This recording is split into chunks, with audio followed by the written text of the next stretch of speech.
How you doing, Ange? You all right? Good, Mark. Yeah. Just get the team news pretty positive, isn't it? So I guess internationals all came back okay. Biss is the only one that's obviously got an issue. It's not serious, but he's getting treatment today.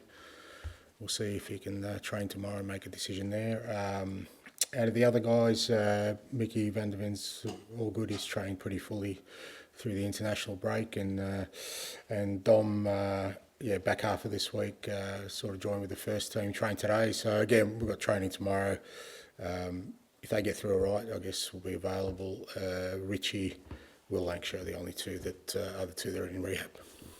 You addressed it earlier in the summer, but Rodrigo Bentancur has now been charged by the FA. Potential hefty ban. Can I just get your reaction to the charge, please? Yeah, not I guess unexpected from our perspective. We kind of knew that it's something that the league would look at, and it's kind of we need to let the process sort of play out now. And Rodrigo's well aware of the ramifications of any outcome from the panel, but we'll just wait and see what they come out with. Special game Sunday. I was listening to you a few weeks ago talking about potential new cycles here, and Mikel Arteta probably went through a similar one. Do you see similarities with what he's building there to what you're trying to do at Tottenham Hotspur? It's hard to say because I guess every sort of situation is kind of unique in itself because they're different clubs and I guess different different environments. But I've said before, there's obviously a way to sort of build a team and a club and sort of go in a certain direction, and that always for the most part takes time. It's about finding the right people in the key positions, and all those things are club decisions, and as you go along, I guess clubs decide whether they want to continue down that road or not.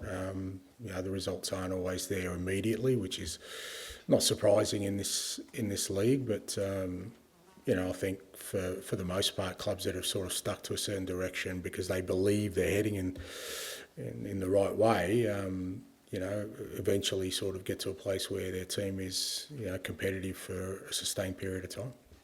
They're considered Manchester City's main title challengers, but I know you're ultra ambitious as well, and there's a lot of between the clubs, who finishes above who. Do you think this current squad you've got now is capable of challenging Arsenal this season? Well, not specifically Arsenal, but we want to be a club that can challenge everyone. So, that's what we're trying to aim to become. And to do that, you've got to perform at a certain level on a consistent basis. You've got to have a squad strong enough to do that, to withstand the challenges that inevitably come during the course of a season. But we've started the season fairly solidly from a performance perspective. Obviously, the results haven't reflected that, but I think we're in a good place to really, push on from last year and improve in all areas of our game. And if we do that, we got close to challenging last year. There's no reason why we can't this year. That's good. Thanks, mate. Alex. Hi, Ange. Hey. After what you've experienced in this huge fixture so far in your time here, how would you try and sum up the rivalry in North London? I guess everyone, every sort of derby involves a bit different. Obviously, this one, you can tell that it's fairly intense between the two clubs. Obviously, geographically, sort of situated in the same part of town. They're trying to defend the same turf, and there's always a little bit of an edge. I thought both games last year were, very entertaining. Thought we played well at their place and really matched it with them, and could have even won them today. Here, we kind of at our place we got blown away in the first half. Sort of tried to make game of it in the second half. So plenty of goals and exciting, and we know what it means to our supporters and what it means to the club. But like I said, for us, what's really important is we've got to go out there and perform. We've got to play our football, play well, because irrespective of the rivalry, they're a top side. So you need to do that. What kind of impact could a win have on the rest of Tottenham's season? Look, hard to say. I've never felt like there's an easy way to success. I don't think one thing determines, or can change a trajectory to a great effect. But it helps because it's not just a win in a big game, in a derby, but it's a win against one of the top sides. So that gives you, I guess, more belief and confidence, and potentially that could sort of inject some real momentum into our season. But I've never been one to think that just a win on the weekend is enough for us to say that we're on the right course, and alternatively, if things don't go our way, that somehow we need to change course. They will be without some big players, but what is it about this Arsenal side that makes them so hard to play against?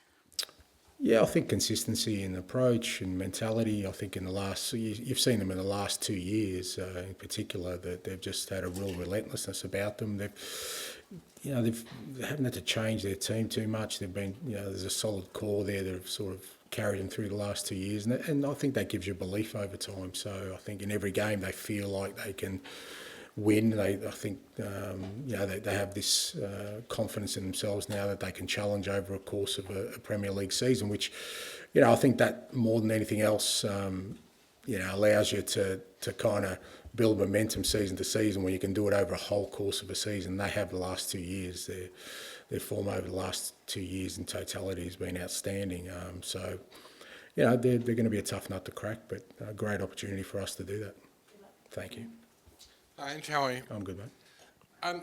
Be it in Scotland when you were involved in the big derby up there, or this derby here, how do you manage the expectations of the fans while wanting to tell them, yeah, we're going to go out there and on the front foot and we want to win this game and do this, that, and the other? But how do you also, in a derby match, have to manage the expectations, or don't you? Well, I don't think I ever have, and I'd hate to think that, I went into any game trying to kind of get people to manage expectations, because ultimately, what's the point of doing what we do? You go into every game hoping to conquer and win and play well and do all the things that we love about the game. So, I don't think you should walk into a stadium, fearing anything or having trepidation about anything, or scared to dream or hope that you can be successful. So I've never done that in the past, and I wouldn't do that because it's not the way I kind of coach or live my life. It's not the mindset I have. I think every game you have is an opportunity to do something special, and that's the way you should approach it. These are special games. It's come very early in the season. That's not down to you, it's down to the fixture computer. But in a way, would you prefer to be more up and running and have maybe 10, 15 games behind you before the first of these derby matches? No, not really. I think if you're not ready, I mean, the league started, it's you don't start a race and then think you're going to start sprinting after 10 metres. You've got to go from the start, mate. You've got to be ready, and we were ready at the start of the season, and whenever the games come along, and you've got to be ready for it. So we're 3 games into a season. Obviously the international break kind of puts a pause on things, but no, whenever it comes we need to be ready, and we will be. Final one on Bentancur, if I may. Firstly, how are things in the dressing room between him and heung-min Son? And secondly, how do you tell footballers that, in the real world you can't behave like this, and therefore you have to, your behaviour, your discipline within, while you're wearing the club badge or even while you're under the employment of the club, has to be absolutely top notch? Because we saw how upset and angry you were a couple of weeks ago with Bissouma. In terms of Sonny and Rodri, I think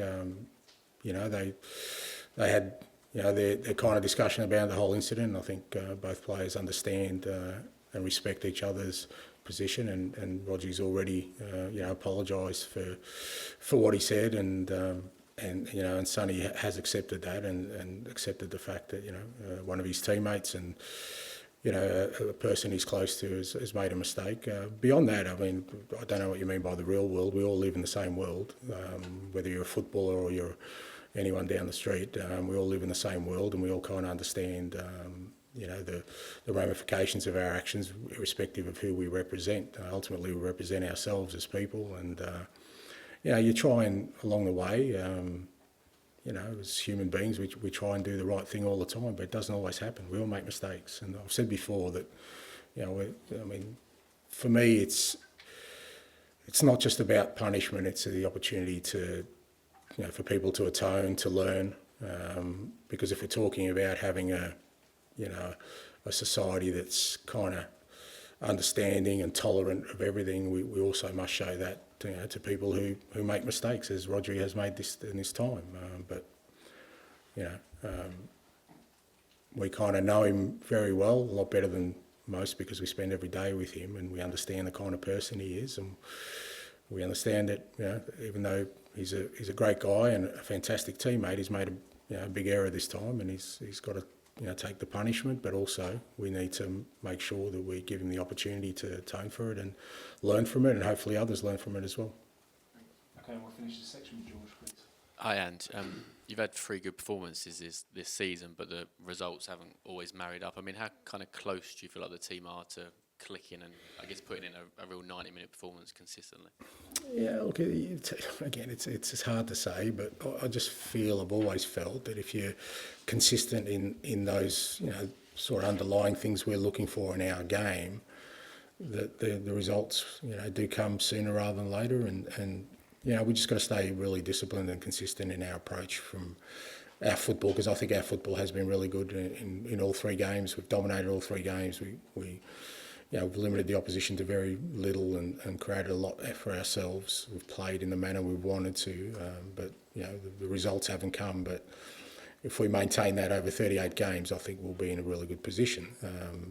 But it doesn't guarantee it. You can't just sort of expect it to happen or try and pick a moment when it's going to happen. You've just got to keep at it. Like I said, stay really focused on the important elements of our game, and the results will follow. And it feels like a while ago now, but you had to select the Europa League squad, the 23-man squad. Djed Spence was left out. I mean, how difficult a decision was that, and how has he kind of taken that news? Yeah, look, I'm disappointed Ali's not here, because this was his baby. But yeah, look, it was always going to be a difficult decision, obviously, with the makeup of our squad currently and kind of the lack of sort of club trained players. We're always going to have to leave somebody out, and Djed was the unfortunate one. But at the same time, Djed's already played in the Premier League, and if you asked him at the start of the year where he sees himself, I think the fact that he's part of our squad and will obviously play a huge part in our year, because he has already. I don't think he should take too much disappointment. Obviously, everyone wants to play, but in the end, it was about team balance for us, and we just feel that with the squad we've got, we've got some cover on the right side. I've got some players who can cover on the left side. So, I always tend to go for more attacking players in those kind of scenarios. And so Djed misses out. But as I said, he's already played in a couple of games in the Premier League. There'll be plenty of football for him if he keeps going like he is. Yeah, and just with this rivalry, obviously you've experienced the 2 matches last year. I kind of wondered, did you learn more in those 2 matches, or maybe more in that Man City game back in May, when obviously there was conflicting emotions with the fan base?